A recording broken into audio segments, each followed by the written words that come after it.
Marta,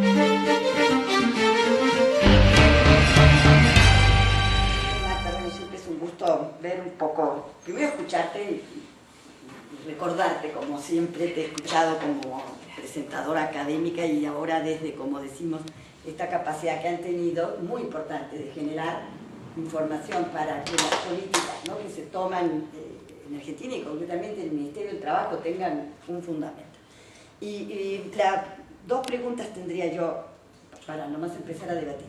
Justamente empezaste diciendo una cosa que me parece muy importante, que es cómo ha habido un giro desde la primera fase de la crisis a las medidas de política que ahora se están tomando, el enfoque y el peso que tiene para nosotros en América Latina el hecho de que este modelo social europeo, que era para nosotros una meta, un objetivo, algo al que queríamos alcanzar, se está derrumbando, por lo menos en algunos de los países. Bueno, con consecuencias impredecibles, por otro lado, ¿no?, como estamos viendo el caso de Grecia, que evidentemente sí, ahí va a poner, quizás España no reacciona de una manera, pero Grecia sí nos está mostrando una de las consecuencias de todo esto. Entonces, en ese contexto te pregunto el debate en Argentina hoy. ¿Cuál es el debate hoy? Es decir, nosotros fuimos súper, hiper flexibilizadores, después restauramos la protección, aunque no volvimos a los niveles iniciales, evidentemente, o sea, algo de la lección de la necesidad de ciertos niveles de flexibilidad se aceptó, pero se volvió a la protección. Pero hoy, ¿cuál es el debate? Es decir, este debate vuelve a estar, en el caso de Argentina, está permeando a los actores, sobre todo el sector de empresarios. ¿Cómo se está posicionando? Es decir, ha habido, incluso en la crisis, medidas que no fueron en la dirección de lo que está pasando en Europa. Por ejemplo, incluso la ley de los trabajadores en el campo, etcétera, cosas que van a fortalecer la protección. Pero no sé cómo está el debate hoy en día, me gustaría mucho conocerlo. Y la otra cuestión es más puntual, porque es importante lo que marcas en términos de políticas anticíclicas y del peso que tuvieron, pero tienes datos de, en realidad, el monto, es decir, la proporción, en relación, por ejemplo, a Brasil o Chile, porque, bueno, Chile porque tuvo esta capacidad a través del fondo de los excedentes del cobre, etcétera. Brasil porque venía haciéndolo de alguna manera desde antes, es decir, venía teniendo una política de, si diríamos, esta política para el crecimiento y demás, que venía de unos años antes de la crisis. Entonces, ellos de una u otra manera, si bien no gastaron mucho más, el otro día lo explicaba José Antonio Ocampo en una conferencia, sí parece haber sido más importante la política anticíclica, el gasto en la política anticíclica de Brasil y de Chile en relación al de Argentina. Entonces, me gustaría saber estos dos cuestiones. Bueno, vaya o así. bueno, hagamos no sé cómo te resulta más. Sí, las puedes juntar, yo creo, sí, ¿no?, para que las ordenes con sí. Bueno, yo también agradecerte que nos hayas dedicado este tiempo acá y muy interesante. Yo realmente me parece que es un tema central. Digamos, cuando uno lee y sigue lo que está pasando en el mundo, y, digamos, fundamentalmente incluso países que uno, digamos, pensaba que estaban lejanos a esto y que están, digamos, realmente en medio están en el ojo del huracán. Digamos, da mucho gusto que países que justamente, digamos, que no son pensados como líderes en las políticas estén haciendo hayan hecho estos esfuerzos y hayan tenido tanto tino y en términos de realmente salvar y además mejorar algo que es tan central como es el empleo. El otro elemento que me parece clave es la importancia de la coordinación de las políticas, que creo que, digamos, no hemos terminado de entenderlo finalmente. Creo que digamos, aquí esta es una muestra muy importante, incluso en términos de política pública, de experiencias, de cómo si tú, digamos, realmente haces un enfoque de coordinación, o sea, tienes una orientación, vas articulándolas, digamos, los resultados siempre son mejores. Yo tengo una preocupación que tiene que ver con mi tema, que es esta relación entre educación y empleo. Entonces, si uno ve, bueno, evidentemente, al menos en México hay una clara, digamos, tendencia que a más salario, a más educación, mejor salario, pero lo que también me interesa ver es, digamos, qué está pasando esto con respecto a digamos, esta relación, digamos, esta asociación tan directa. Yo leía en El País que constantemente salen datos, por ejemplo en España, digamos, la diferencia es muy grande entre el desempleo de aquellos que tienen menos educación y el desempleo de aquellos que tienen más educación. Entonces, eso me gustaría, digamos saber si tiene. Y el otro elemento es, tú pusiste lo de política industrial, digamos, la articulación. Evidentemente, además, dado el esfuerzo que se están haciendo, y Argentina es un país líder en términos de que tiene niveles de escolaridad muy altos comparados con otros países de América Latina, pero está en promedios altos, es si ese empleo, si este empleo profesional está teniendo, digamos, algún tipo de, digamos, de repercusión en términos productivos. Esa es un poco mi preocupación. ¿Alguien más? Bueno, sí. Bueno. Primero, muchas gracias porque me pareció muy buena, sobre todo el manejo de datos. Y es cierto en realidad lo que remarcaban ya, que la oferta de datos del Ministerio de Trabajo ha mejorado sustantivamente en Argentina. Yo tengo 4 preguntas observacionales. La primera tiene que ver con cómo trabajan o manejan el tema de la distorsión de precios del IPC. Digamos, no es una crítica siquiera externa al gobierno, a la intervención del instituto. Yo te lo contesto fácil. Pero digo, a partir de eso viene la siguiente observación. Yo hice cálculos con índices de precios provinciales y el salario real a mí me da que no crece desde el 2006. Entonces eso significaría que el quiebre en la tendencia de recuperación del salario real ya lleva varios años. Esta operación que hice yo en realidad no la inventé yo, hay varios centros de investigación en Argentina que lo han hecho y los resultados le dan como a mí. Y digo, sobre esto lo que hay, perdón, quiero dejar claro algo, o sea, la medición de precios no depende de ustedes, sino del INDEC, por eso digo, es algo externo, ¿sí? Pero sí que hay un problema de inflación severo. A veces cuando acá en México se quejan de la inflación, yo pienso en Argentina y me da un poco de risa, porque allá tenemos, depende de quién lo mida, del 20 al 35% de inflación anual. El conjunto, 2011, el conjunto que dio la oposición en el Congreso tomando todas las mediciones fue el 22 puntos. Está bien, digo, es bastante superior. Para tomar un dato que no es nuestro. Pero el punto, lo que hay detrás, entiendo yo, de esto, hay una disputa feroz por el ingreso, la exclusión del ingreso, detrás de este fenómeno inflacionario. Ya no es nada más que el ajuste del tipo de cambio, no es nada más que el aumento de los precios internacionales, y esto hay trabajos econométricos que lo miran, sino que hay detrás eso, una disputa salarial. Y en relación a eso va la siguiente pregunta, que es, ¿cómo observan ustedes, digamos, va a ser materia de conflicto y mi pregunta, pero recientemente hubo muchas señales de conflictos entre la CGT y el gobierno. La CGT, para los no argentinos, es la central sindical. Incluso la presidenta, al asumir, habló de extorsión, refiriéndose a demandas salariales por parte de algunos trabajadores. Con lo cual, yo no estoy con esto tratando de hacer un dictamen no te preocupes, preguntar. No, digo, o sea... Tranqui. No, estoy tranquilo, por eso lo pregunto, si no, no lo haría. Pero digo, no estoy tratando de hacer un diagnóstico, aquí lo que hay es un giro derechista del gobierno, no estoy tratando de aseverar eso.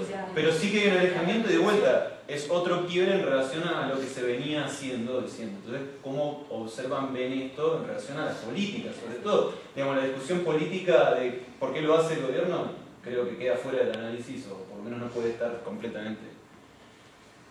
Siguiendo con las preguntas, el tema del trabajo en el sector público, que tiene 2 elementos. La primera son los salarios más retrasados, tienen una diferencia de vuelta de cerca del 30% respecto del salario formal. Y además hay otro elemento que... Una preguntita, ¿de dónde tomas los salarios?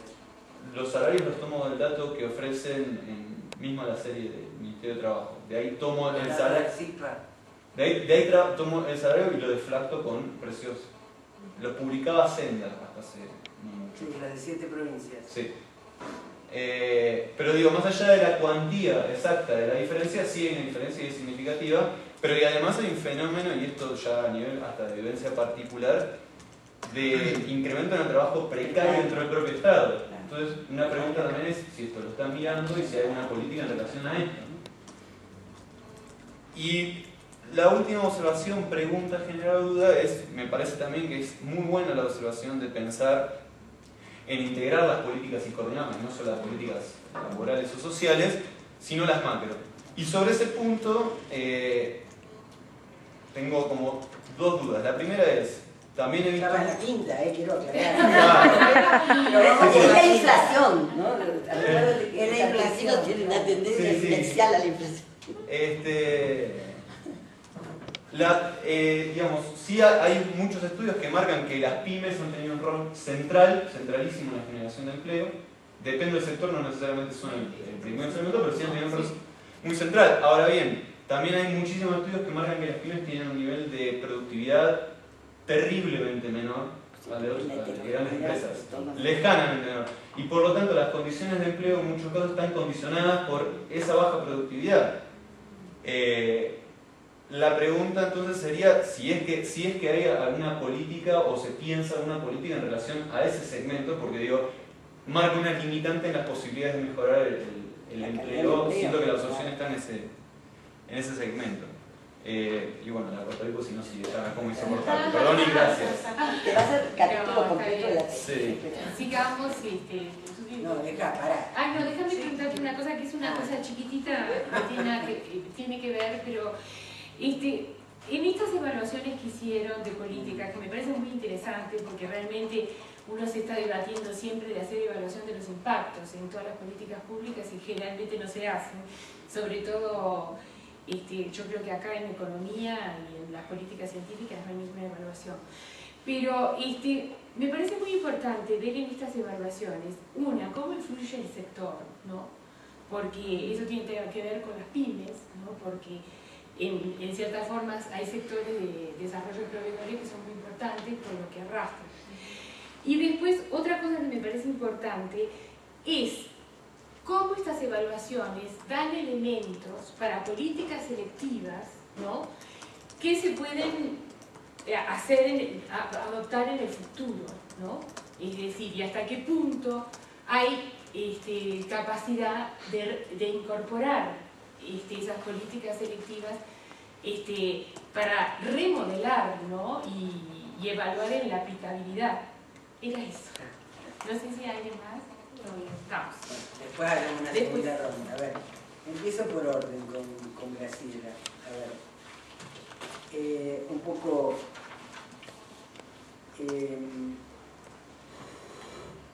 a ver, yo creo que la pregunta, la primera viene muy bien porque en realidad lo que de alguna forma uno está debatiendo, en realidad pensando, en realidad es el modelo económico-social. O sea, uno discute el modelo económico y el modelo social y claramente, digamos, entre los modelos en pugna, el más individualista, digamos, tipo americano, en que la responsabilidad es individual, a este tema de lo que fue este espejo en el que nos queríamos mirar todos del modelo de protección social europeo,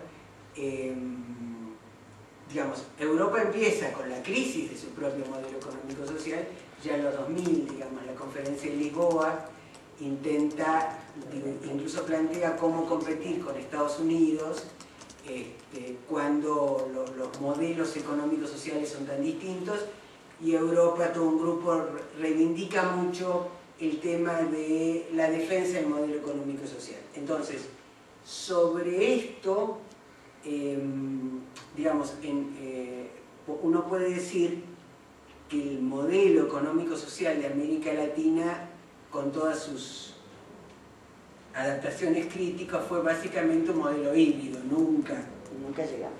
Cumplió el modelo de bienestar europeo. Los países que en eso avanzaron más fueron Argentina, Uruguay, Costa Rica, digamos. Después son aplicaciones más o menos diferentes. Entonces, ya en el 2003, digamos, cuando empezamos a discutir lo que pasaba, era claro que el modelo argentino se había destruido completamente, y entonces qué es lo que se puede reconstruir y qué es lo que no se puede reconstruir. Por eso este tema también, lo que vos planteás, de que no se, me parece que no hay una recuperación del conjunto de instituciones laborales tan protectoras como había antes, y por eso también un poco la estrategia de avanzar hacia protección social, ¿no? Es decir, el tema, eso por un lado. Por otro lado, digamos, yo diría, y esto es, como dice una amiga, esto es Marta DNI, que reconstruir el Estado no es una tarea sencilla, es muy complicado. Digo, un poco en relación a lo que él planteaba,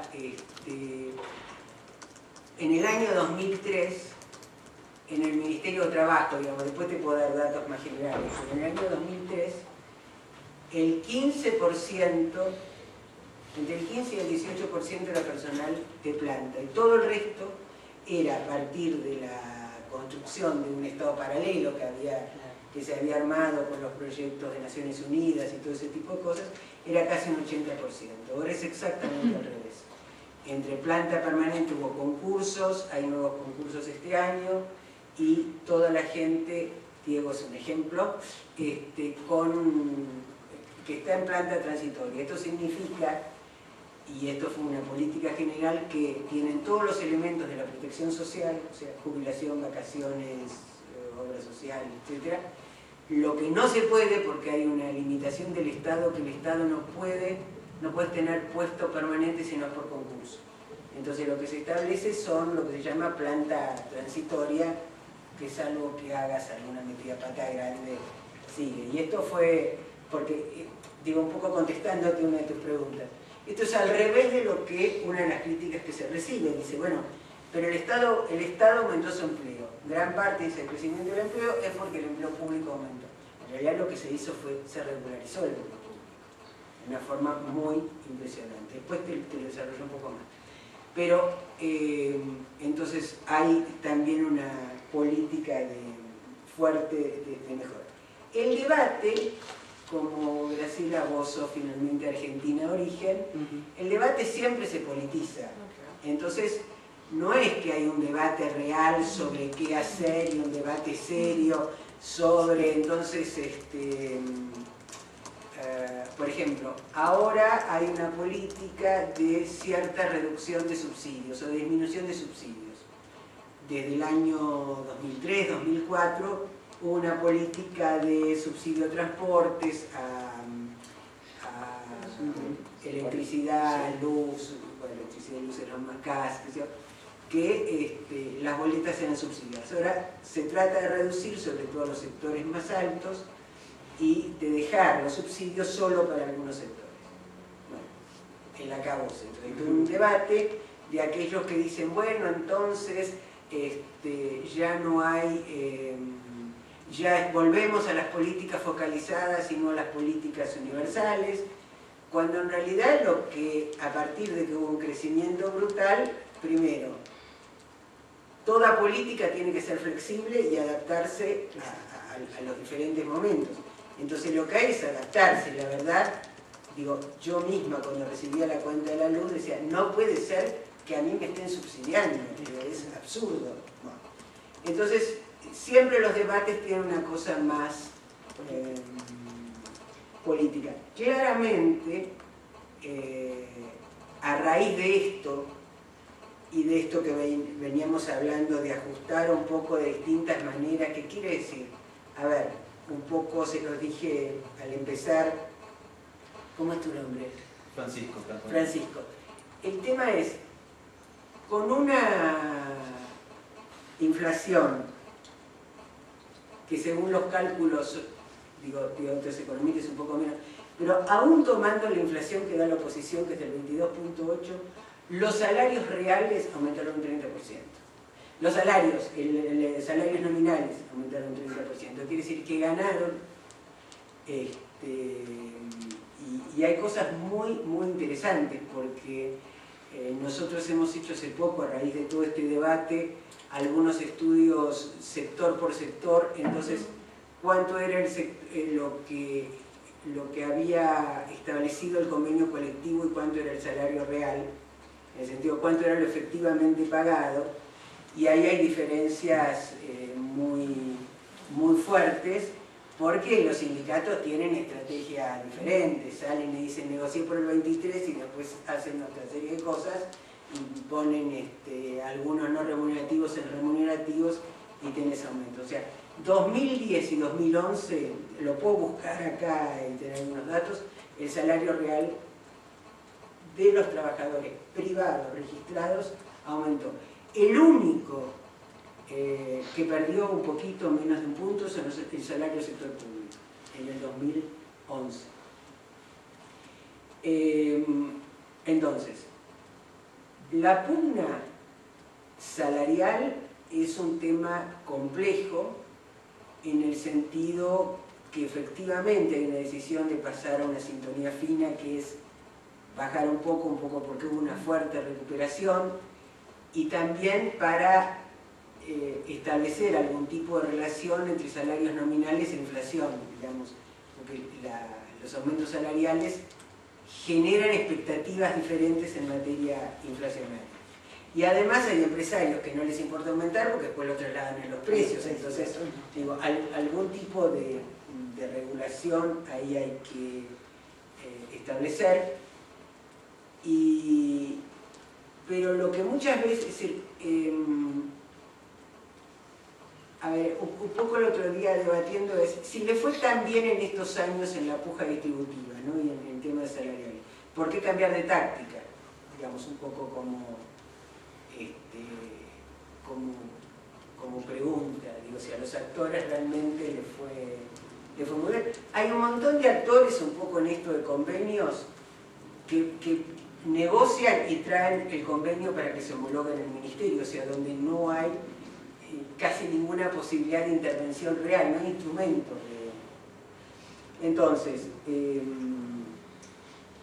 la ley de trabajadoras rurales que se aprobó, la verdad que, a ver, el debate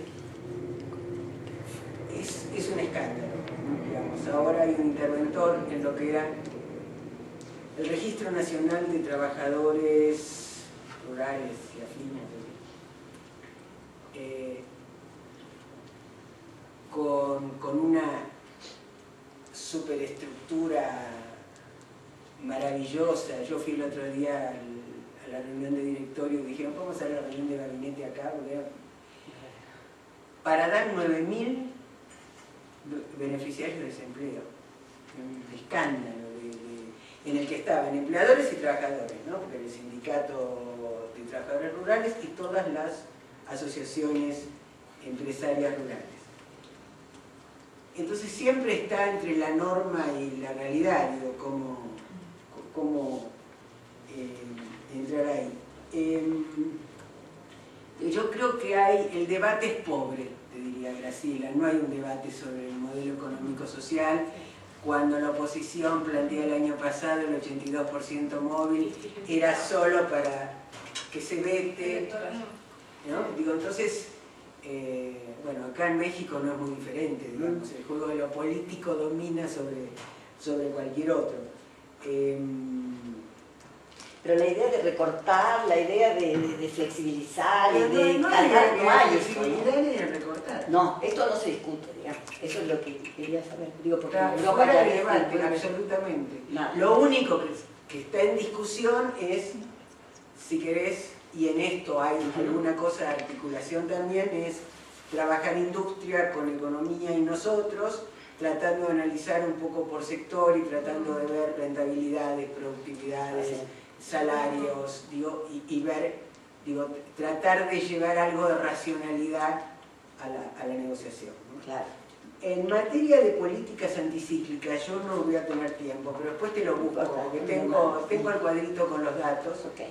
Y fue cerca de un 5% del PBI entre políticas de infraestructura, asignación universal, mejora de lo que se aplicó al repro, digo, cuando sumás tenés, después te lo mando, lo busco y te lo doy porque no me acuerdo. No, está bien. Incluso lo saqué porque lo tenía al principio, me parecía un poco aburrido. A ver, un poco, yo diría, cuando nosotros hablamos de articulación, tampoco estamos hablando del paraíso terrenal, ¿no? Va articulando, por ejemplo, yo les contaba ayer, la Argentina es el único país en el G20 que tiene un coordinado por Cancillería, un grupo permanente de todos los representantes de los distintos ministerios. O sea, que cuando nosotros venimos acá a defender el tema del empleo, no lo defendemos solo nosotros, sino que lo defiende en Economía, lo defiende Cancillería, digo, hay una articulación estratégica de cosas. Yo te puedo contar algunas de las cosas que nosotros hicimos, digo, a ver, con educación, digo, que es tu tema. Una de las primeras cosas fue una inversión muy fuerte en terminalidad educativa para todos aquellos beneficiarios de los planes sociales que pudieran terminar el ciclo educativo, sea el primario o el secundario. Y eso lo hicimos en el primer momento en conjunto con el Ministerio de Educación, incluso parte del material lo hacían ellos, eso trabajamos en forma conjunta. Obviamente toda la primera parte del tiempo con desarrollo social, porque el plan Jefes tenía una parte que era trabajo y otra parte que era desarrollo social, pero algunas cosas diferentes, digamos. Nosotros estamos trabajando con ciencia y tecnología en lo que es la encuesta tradicional de innovación que se hace tradicionalmente. Estamos haciendo una encuesta de dinámica de innovación y empleo, o sea, estamos aplicando la encuesta de innovación, manteniendo muchas de las cosas de innovación para poder comparar con las encuestas que antes hacía el INDEC, pero analizando qué pasa en materia de empleo, de organización de trabajos, y un poco qué pasa a nivel más micro, y toda la temática de gestión del conocimiento, ¿no?, que vincula ambas cosas. Con economía también, digo, mucho trabajo en distintos temas, digo, según los temas. A ver, como esto, hay, por un lado, estrategias claras, digo, políticas y objetivos estratégicos. Y después hay muchas cosas que también depende de quién esté del otro lado, digo, que te llevas bien, te cambia un funcionario, y no, o al revés, venía mal, te cambió y te llegó un amigo, un conocido, y empezás a trabajar de otra manera, qué sé yo, es más espontáneo. En relación al tema, también tengo un grafiquito, Giovanna, que después lo busco acá en mi pendrive, que tiene todo. Pero a ver, dos rasgos interesantes de lo que pasó en la Argentina en estos años. Uno es que el modelo de crecimiento, sobre todo los primeros años, como creció en todos los sectores, incorporó personas de distinta calificación. Y donde los núcleos o las dificultades son los sectores más altos. Algunas ingenierías, algunos temas de software, y obviamente, en cuanto a retracción, los sectores de menor nivel educativo son los que tienen más problemas. Y en empleos profesionales lo que pasó es eso, o sea, incluso cuando nosotros hablamos del desempleo juvenil, bueno, hay que diferenciar mucho lo que son los sectores de bajos ingresos y de bajos sectores más vulnerables de lo que son los jóvenes profesionales. Yo tengo que trabajar, tengo que tomar jóvenes economistas o sociólogos, qué sé yo, no me resulta fácil, yo tengo una competencia en el mercado brutal. Y una competencia fuerte que tengo es el CONICET, que aumentó muchísimo sus salarios. Entonces, pero, a ver, hay algunas cosas que se trabajó mucho, por ejemplo, las becas del Bicentenario apuntaban a estos sectores profesionales donde hubiera más carencia de algunas profesiones. Lo que pasa es que vos sabés perfectamente que las inversiones en educación son a mediano o largo plazo, cuando las necesidades son ahora. Entonces este es un tema de pasar. A ver, Francisco. El tema del IPC, yo puedo coincidir con vos que no tema complicado, lo que como siempre que tapas un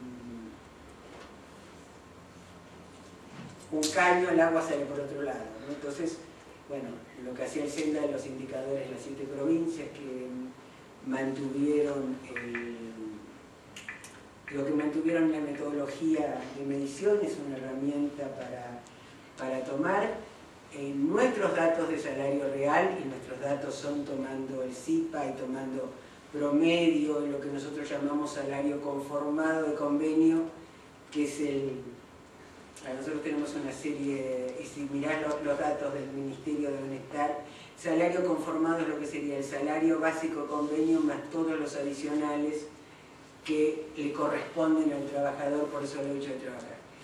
Pero nuestros datos es que, por supuesto, varía mucho en sectores, pero es que el salario real ha aumentado significativamente y sobre todo en los últimos años.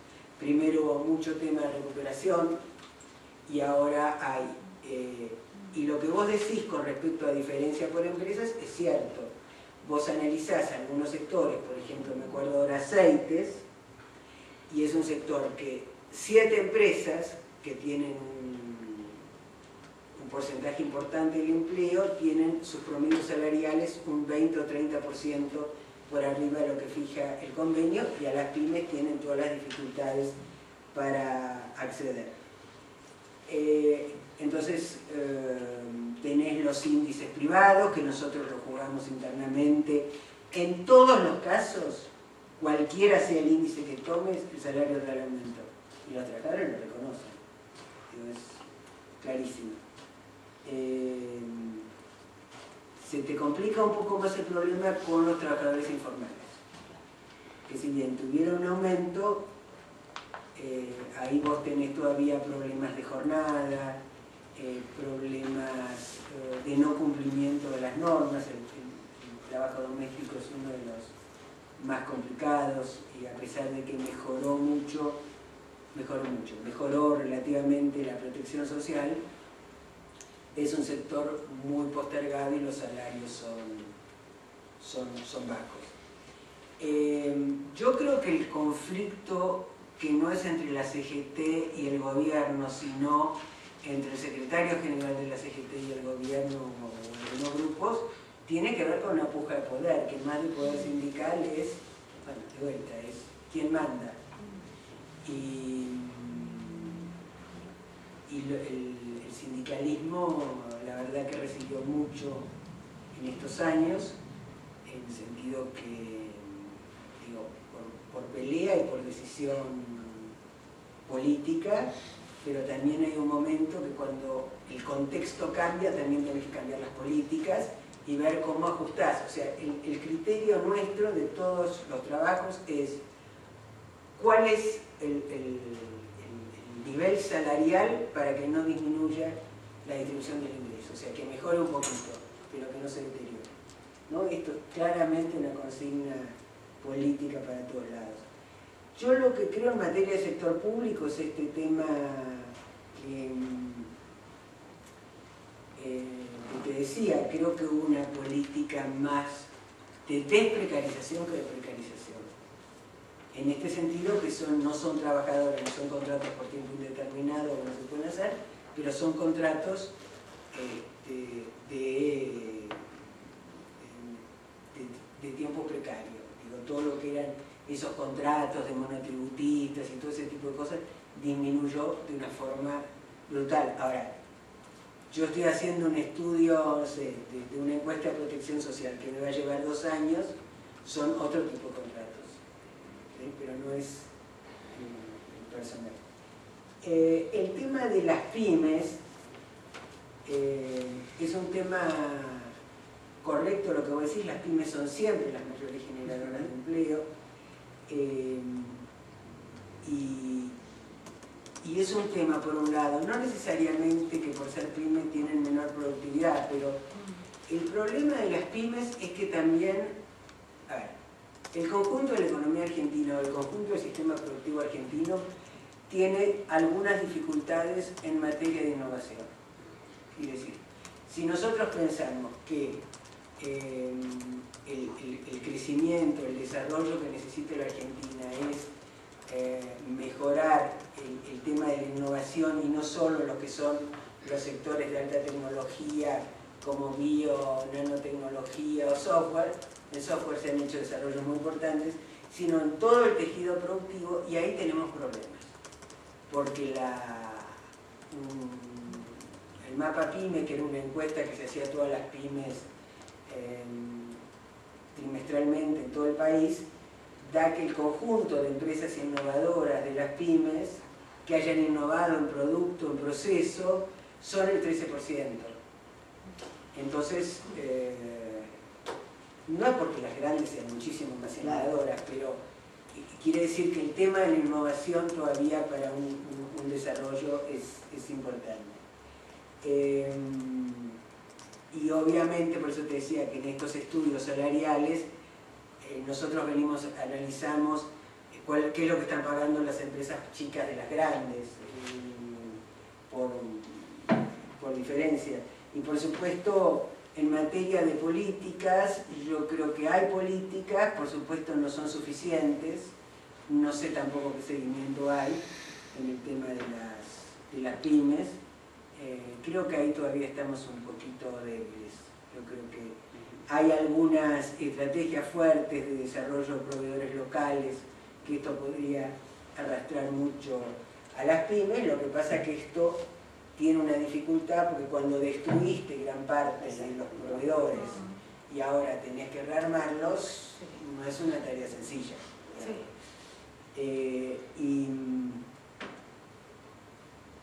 Bueno, y con respecto a las preguntas de Mónica, son las más difíciles. A ver, nosotros cuando nos dieron los resultados tuvimos que incluso hacer un debate interno al ministerio, porque en realidad todos creíamos que el repro era una política que sirvió. El tema es entender, por ejemplo, lo que claramente apareció de esta evaluación es que con la crisis de las cenizas en el sur sí tenía sentido aplicar esta política, porque lo que ahí había que hacer era impedir despidos. Entonces ahí sí había que salir a subsidiar.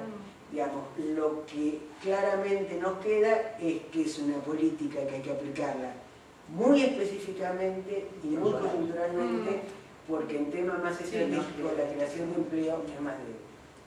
Yo te puedo hacer una pregunta. Por supuesto. El repro no tenía un inicio y un final, se suponía que un plazo. Sí. Porque la idea, el objetivo principal es justamente afrontar la crisis y evitar los despidos, no como una generadora de empleo, sino de evitar el despido. Sí, por eso, esa es función, pero en realidad cuando vos ves en el plazo, incluso, las empresas que no tuvieron el repro, que tenían las mismas características que las empresas que lo tomaron, crearon empleo y están mal. También depende de otros incentivos porque cruzados. es el tema de los incentivos. Claro, depende de incentivos cruzados. Pero ese dato te da también para negociar de otra manera en todo caso. Absolutamente. Sí. O sea, lo que claramente salió de esto es que las empresas tienen que mostrar mucho más claro la situación de crisis, que hay que monitorearlas mucho más, este tipo de cosas. Y que además, para algunas situaciones muy conflictivas, como es el tema en el sur, en Angostura, con el tema de las cenizas, ahí sí tenés que aplicar, porque claramente es una estrategia de reducción del Bueno, Listo. yo creo que Bueno, tenemos que agradecer muchísimo, ampliamente muchísimo. una conferencia lo más integradora, clara y Sí. sumamente datos en cantidad, se nota que la gestión se está haciendo y realmente es un gusto hablar con un policy maker que maneje esa cantidad de No datos. soy policía. Pero realmente El insumo de los es decir, pero es eso el queda insumo de los admirado, policymakers. porque francamente no se encuentra muy a menudo, ¿no? Debe ser por el aspecto sociólogo, ¿no? Eso es muy importante. Muchas Bueno, les gracias. agradecemos Un mucho.